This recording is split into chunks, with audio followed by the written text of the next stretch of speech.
Hi everyone, मेरा नाम कृतिका मिश्रा और आप सभी का मेरे इस YouTube channel commerce with Kritika में बहुत बहुत स्वागत है। आज हम लोग थर्ड चैप्टर पढ़ने वाले अकाउंटिंग प्रिंसिपल। इस चैप्टर के बाद हमारी रिवीजन की क्लासेस होंगी जिसमें हम एमसीक्यू सॉल्व करेंगे, जिसमें introduction to accounts, basic accounting terms और इसके प्रिंसिपल्स के क्वेश्चन होंगे तीनों चैप्टर से। तब स्टार्ट करते हैं चैप्टर। अपना सपोर्ट बनाए रख के हमें लाइक शेयर सब्सक्राइब करते रहें। तो चैप्टर है accounting principle. Accounting principle concept और convention are known as general accepted accounting principle, gap.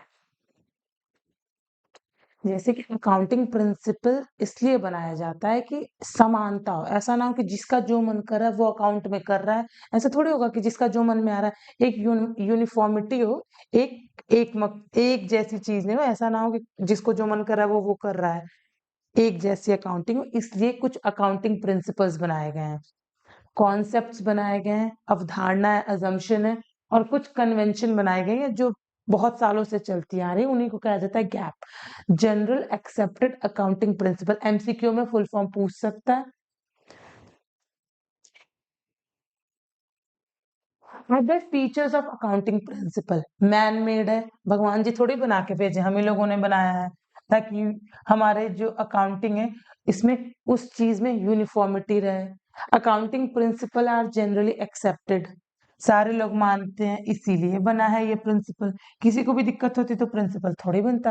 Accounting principle are flexible in nature, अगर चाहो तो उस चीज को फ्लेक्सिबल कर सकते हो, मतलब वो रिजिड नेचर का नहीं है, चेंज हो सकता है, चेंजेबल है। चेंजेबल है, जो भी प्रिंसिपल्स हैं वो चेंजेबल है, आप बदल सकते हो। नेचर उनका ऐसा है कि वो चेंज हो सकते हैं। अब rules follow in accounting transaction, दो चीजें हैं, अकाउंटिंग कॉन्सेप्ट्स और अकाउंटिंग कन्वेंशन। अकाउंटिंग कॉन्सेप्ट क्या है? कॉन्सेप्ट मतलब होता है कि माना जा चुका है कि ये चीजें हैं, ऐसी अवधारणा, ये अजम्पशन है हमारा कि अकाउंटिंग में ये चीजें होती होंगी, हम मान चुके हैं कि ये सारी चीजें होती होंगी। अब है अकाउंटिंग कन्वेंशन। अकाउंटिंग कन्वेंशन मतलब जो बहुत सालों से चली आ रही है, ऐसी परंपरा जो चली आ रही है। जैसे हम लोगों में बहुत सारी परंपरा है जो चली आ रही है, तो अकाउंटिंग में भी ऐसी बहुत सारी चीजें जो बहुत सालों से चली आ रही हैं। अब कॉन्सेप्ट और कन्वेंशन देखते हैं कि क्या क्या होता है। अकाउंटिंग प्रिंसिपल बनता है ताकि यूनिफॉर्मिटी रहे, मैनमेड है, फ्लेक्सिबल है। अब उसमें अकाउंटिंग कॉन्सेप्ट और अकाउंटिंग कन्वेंशन, अब देखते हैं। Accounting concept are basically assumption, ये माना जा चुका है कि ऐसा ही होगा, हमारा बिजनेस ऐसे ही ऑपरेट करता है, ये हम लोग मान चुके हैं। हमने कोई धंधा शुरू किया, ये तीन चीजें हम मान चुके हैं कि उसमें होंगी। पहला, गोइंग कंसर्न।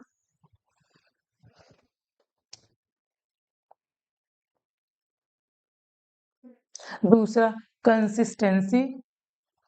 तीसरा, अक्रूवल। अब वन बाय वन देखते हैं कि गोइंग कंसर्न, कंसिस्टेंसी और अक्रूवल क्या। तो पहले देखते हैं गोइंग कंसर्न।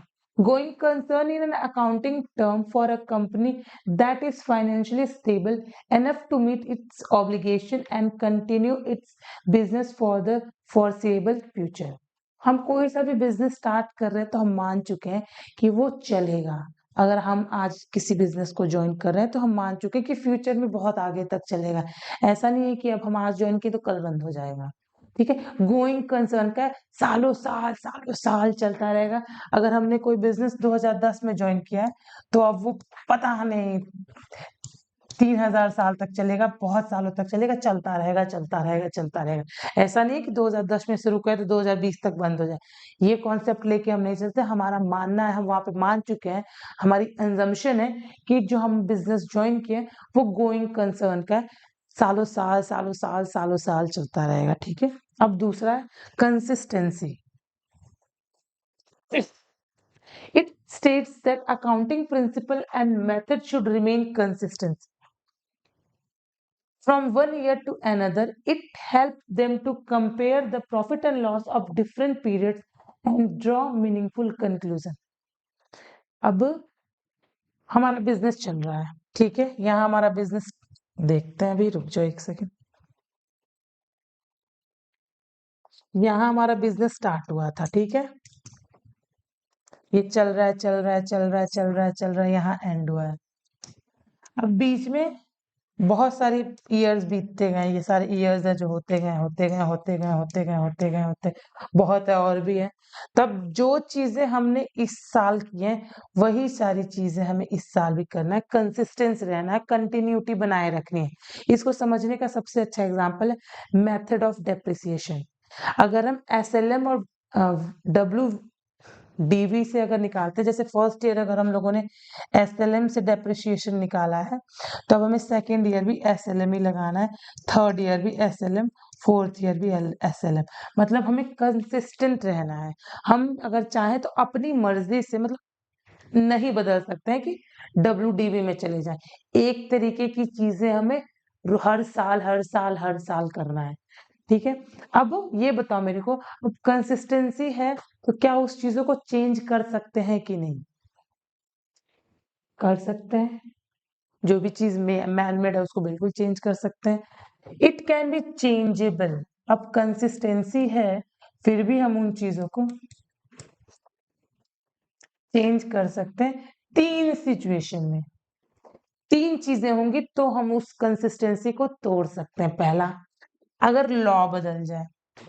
अब हम SLM से अपना निकालते थे डेप्रिसिएशन, अभी SLM मेथड ही बंद हो गया है और WDV ये मेथड स्टार्ट हो गया है। चेंज करना पड़ेगा क्योंकि लॉ ही चेंज हो गया। Second, if accounting standard require, जैसे लॉ होता है ना वैसे अकाउंट्स के लिए लॉ होता है, ये CAA के थ्रू ये लॉ बनाता है कि इसमें भी अगर चेंजेस आ जाए, जैसे अकाउंटिंग स्टैंडर्ड भी अगर छोटा कानून भी चेंज हो, जैसे ये देश का है, ये अकाउंट्स का लॉ, इसमें भी चेंजेस आ जाए तो आपको कंसिस्टेंसी अपनी छोड़नी पड़ेगी। और तीसरा, अगर आपको लगता है कि SLM से आपको SLM यूज करने के अलावा अगर आप WDV यूज करते हो तो आपकी प्रेजेंटेशन जो है, जो आपका बिजनेस का तरीका है वो बेटर होगा, ठीक है।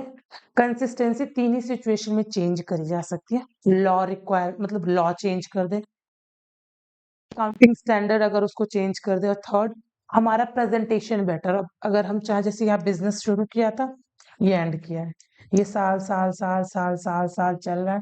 अगर हम यहाँ पे SLM कर रहे हैं, अब अगर हमें लगता है कि हम WDB करके अच्छा प्रेजेंटेशन कर सकते हैं, डेप्रिसिएशन अब इससे निकाल के हमारी प्रेजेंटेशन अच्छी हो सकती है तो हम कर सकते हैं।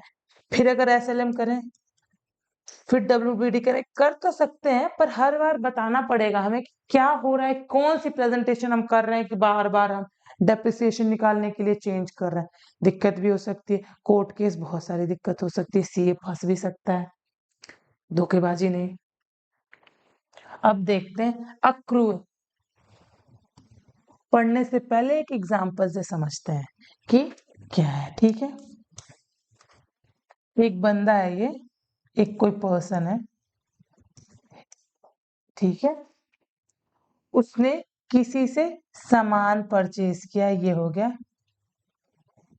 क्रेडिटर। पर्सन ने सामान पे करा हुआ है किसी से, ठीक है। पर्सन ने किसी से सामान परचेज करा हुआ है क्रेडिट पे 10,000 रुपए का। मैंने किसी से सामान लिया हुआ है उधारी पे 10,000 रुपए का, और जिस दिन मैंने लिया उस दिन डेट था 12 फरवरी, ठीक है। अब मैंने बोला है उनसे कि मैं आपको पैसे दे दूंगा ठीक 3 महीने के बाद, I will pay this money after 3 months। अब क्रेडिटर को मैंने 12 मई को पैसे वापस कर दिए। ध्यान से सुनना, मैंने किसी से उधारी पे सामान लिया, जिस दिन सामान लिया 12 फरवरी था, 10,000 का सामान परचेज करा है मैंने, और मैंने बोला उससे कि भाई 3 महीने बाद, तो फरवरी के बाद मार्च अप्रैल में 12 मई को मैं आपको ये 10,000 वापस दे दूंगा, ठीक है। मैंने दे दिया। अब मैं एक बुक भी रिकॉर्ड करती हूँ, पढ़ा है हमने, जनरल। अब हम यहाँ पे उस गुड्स का जो भी पर अमाउंट लिखेंगे, अभी यहाँ पे डेट कौन सा मेंशन करेंगे कि किस डेट को मैंने सामान का ट्रांजैक्शन, बिजनेस ट्रांजैक्शन हुआ है। 12 फरवरी जिस दिन सामान लिया था, या फिर 12 मई जिस दिन मैंने सामान का पैसा उनको वापस किया था। आखिर अब किस दिन हम उस चीज को, उस डेट को यहाँ पे नोट डाउन करेंगे। तो इसका जवाब है 12 फरवरी। जिस दिन भी ट्रांजैक्शन होता है उसी डेट को मेंशन करते हैं। अब पढ़ो accrual. As per this concept revenue is recorded when sales are made. जिस दिन भी सेल्स हो जाता है and it is immaterial whether cash received और नॉट, पैसा आया हो या फिर न आया हो। And same applies to expense also. It provide more appropriate information about business enterprise as compared to cash basis. जिस दिन भी ट्रांजैक्शन हुआ है उसी दिन को नोट करेंगे, चाहे आया हो पैसा, चाहे मत आया हो, चाहे दिया हो पैसा, चाहे मत दिया हो। जिस दिन वो ट्रांजैक्शन हुआ है डेट उसी दिन का मेंशन होगा। ठीक है, अब देखते हैं